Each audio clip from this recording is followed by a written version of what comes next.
As I predicted, it seems like Sweetbaby Inc.'s flop summer is beginning and is starting off with a big bomb in Flintlock Siege of Dawn because nobody is playing this game. The new Sweetbaby Inc. consulted game that has been under a bout of controversy for its relation to the infamous consultancy firm. Of course, what we see from the game itself, we see a Souls-like game that's trying to imitate some of the industry standards right now with, of course, a diverse main character. But I think a lot of people in the past wouldn't care about this issue, but we've seen this issue drum up a lot of terrible games within the industry. I'm talking about Forspoken, Saints Row, these diverse, hyper-focused, racial, gender topic video games that are always pushed and managed by these DEI consultancy firms and also a group of developers that are more focused on their own personal modern day politics and injecting it into the gaming sphere rather than actually making a good game. There's a history behind developer A44 Games that created Flintlock Siege of Dawn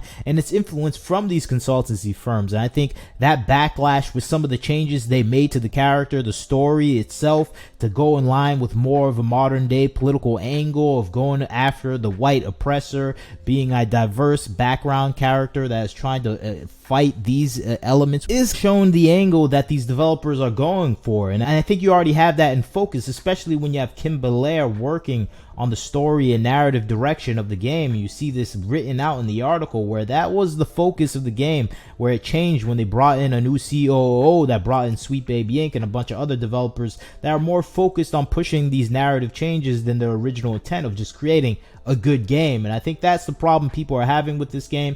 We don't know if it's going to be a bad game overall, but it pushed away a large mass audience because it was a game that was more pronounced in its issues of stating that it wants to stick to these more modern political angles when it comes to storytelling and overall cast of characters. And I think people are just averse towards this gender, racial, stereotype based gaming design because it becomes too predictable and bored. And I think that's the main thing people have a problem with when you have something that is so predictable in its elements that is just not as engaging and entertaining. And that backlash has led to a lot of people just avoiding this game, and them avoiding this game is leading to a lack of people actually playing this game. You can just see the numbers there. It reached a peak of 607 players. This is its first day, so it may go up in the future, but this is not a good sign if you're a developer trying to create a $150 million game or $100 million game. This is where the budget is, and you're barely getting 579 people.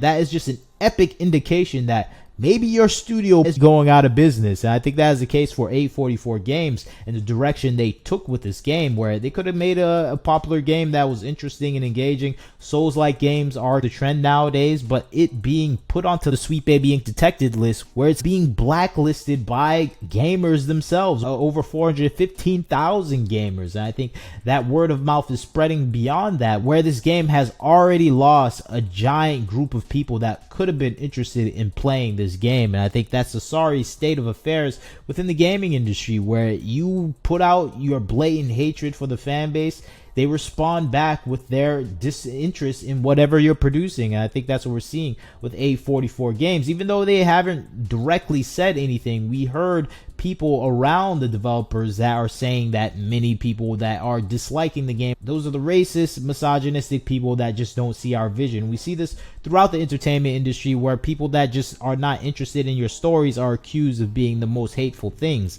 Even though this game came out with mediocre scores and interest from the very game journalists that support them, I don't see this game actually making up its budget or actually saving the studio. I see it destroying the studio. And it gets you back into that question: why make this game? Why insert your politics? Why make a game that is not focused on pleasing the fan base and more focused on pleasing your political ends? I think that is the case that we're seeing play out within these studios, where they're hiring people based on these racial gender issues that are more inclined to make games based on these race and gender issues, where they are not profitable games, and they're effectively destroying the jobs they just created with the intention of putting racial diverse people in power. And I think the oxymoron and the idiot hamster wheel that we're producing, where we're putting these people that are incompetent, that are supposed to be representative of the highest quality of people within these diverse diverse groups and they're showing that they're not, it's defeating the purpose of DEI essentially, where you're making people that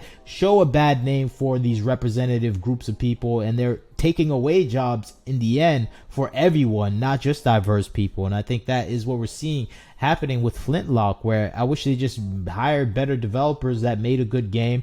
It could have kept the diversity and everything else within the game itself, and maybe hired and trained people that could practice under these people that knew how to make games, and eventually they can make their own games. And I think that's a better process rather than sticking incompetent people just because they reach a racial quota or anything like that. And I think this is the result that we're seeing with Flintlock. It's a quota game. It's a diversity quota game that is failing because it was only focused on these diversity quota elements, and it's leading to a collapse within the game studios and the video game industry itself, where a lot of companies have hired in this way, and now they're losing the fan base that they're trying to garner, because we have people that don't know how to market, don't know how to make games for gamers, and they're making the worst games possible for those gamers. And I think Flintlock itself, it may be an okay game. I haven't played it. I'm going to play it and maybe stream it, and hopefully I can make up my own mind and decision about this game, because I want to give it a chance, even though I know it probably will fail to hold my interest. But since it's already failing on its own, I'm going to give it a try to see if it actually is a game that was made by talented developers. Because if it is, it's a sad thing, because they were probably restricted by the people above them that controlled the narrative design of the game, and maybe restricted the creativity they could have put into this game. And I think that is a sad place for at least the developers and coders behind the game. I would hope they would keep their jobs, but this is not the industry that is kind to failures within the game's development space. And I think this game is an absolute failure in the video gaming industry, with barely 600 players, 500 players, 607 player peak. This is a game that is going to destroy a studio, and unfortunately for Flintlock A44 Games, I don't think there's any coming back from this game being this low of an interest and sell to gamers. And I'm sad for the coders and programmers, but I'm not sad for the executives that manage this game. They deserve to lose their job for alienating the gamers, not focusing on the gamers, and for not making a good game for gamers. If you're a terrible game, you deserve to lose. And I think Flintlock is resoundingly losing, but nobody's playing this game, and it looks like Sweetbaby Inc.'s flop summer is off to a rocking start, because I predicted that this flop summer would come, and here it is with Flintlock, the first big flop of the summer, and I think we have many more to come. But you leave a comment, tell me what you think. I'd like to hear what you have to say about this situation. Do you think Sweetbaby Inc. flop summer will continue on? Do you think Flintlock will rise up and maybe counteract that idea? I highly doubt it, but I want to hear your comments. Like, comment, share, subscribe. This is Wagner Knows Why. Catch you next time.